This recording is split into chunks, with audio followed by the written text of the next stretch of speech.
Well, thank you very much, Margaret, for that kind introduction, and greetings to you, greetings to Ken Wilcox, and to all of you who are gathered together for Game Changers West, put together by the Asia Society in Northern California. And let me acknowledge at the outset the great work of the Center in taking the Asia Society's work across your part of America and through that to the world. This has been a turbulent time.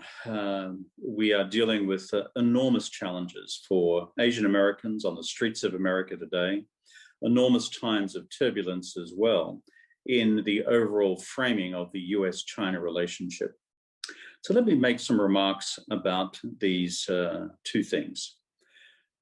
First, the violence and threats of violence against Asian Americans on the streets of the United States and across American society today. It doesn't matter which town we're talking about, on the West Coast, the East Coast, or points in between.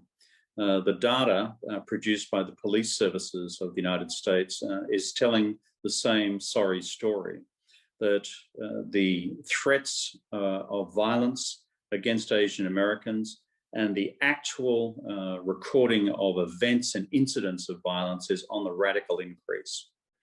We can have a long debate about the causes of what has brought about this fanning of the flames of racial hatred in America. I'll leave that for a different day. What I'm more concerned about is what we, as the Asia Society, and we, as the wider community in the United States now do about this.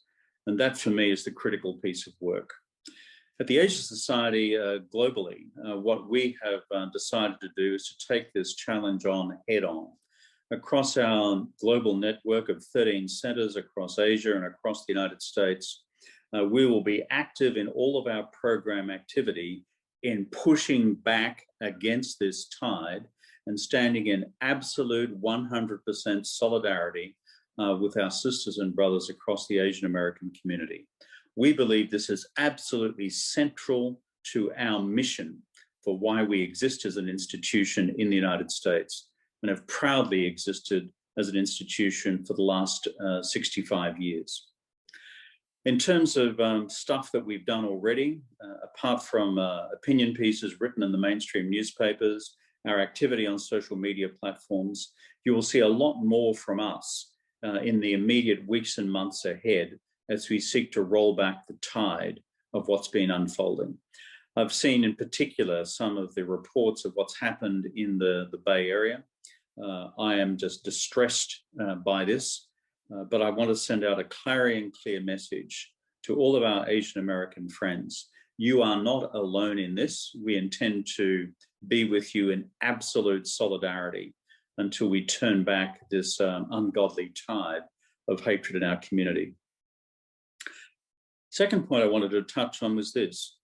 We are also at a time of unprecedented turbulence in the US-China relationship. Of course, there is some connection between what I've just talked about in the tide of hatred against Asian Americans and the unfolding dynamics of the US-China relationship in particular. Of course, the dynamics fueling the future trajectory of the US-China relationship are complex. They're to do with such critical factors as the change in the balance of power between China and the United States in the economy and technology, and in East Asia and the West Pacific and the militaries as well. This is exacerbated by debates on human rights, on democracy, as well as the future of Taiwan, the future of Hong Kong, and of course, sensitive questions such as human rights in Xinjiang.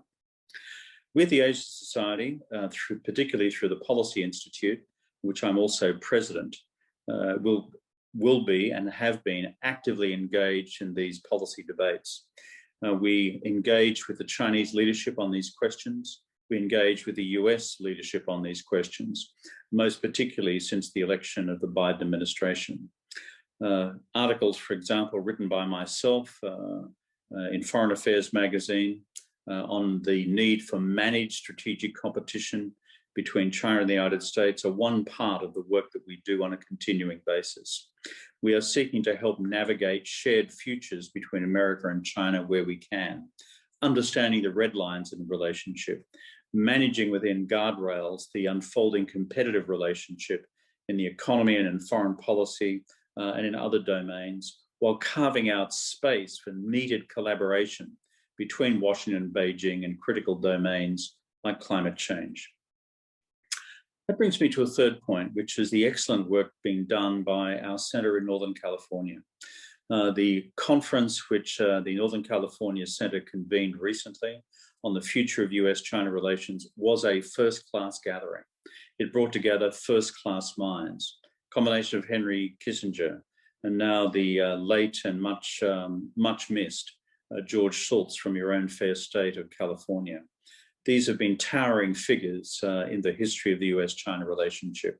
We were so pleased at that conference to be able to have these two titans of the relationship as active participants. It was so sad to, in fact, see this as George's last engagement before he went to meet his maker. But my hat goes off to the Northern California Center for putting together a first-class conference, not just on its geopolitics, not just through the contribution of these greats, including current members of the administration, including Kurt Campbell, but also its economic dimensions, its technology dimensions, and the full spread of the relationship. So my thanks to the Northern California Center for the extraordinary work that they have done and continuing to do on this most complex of subjects.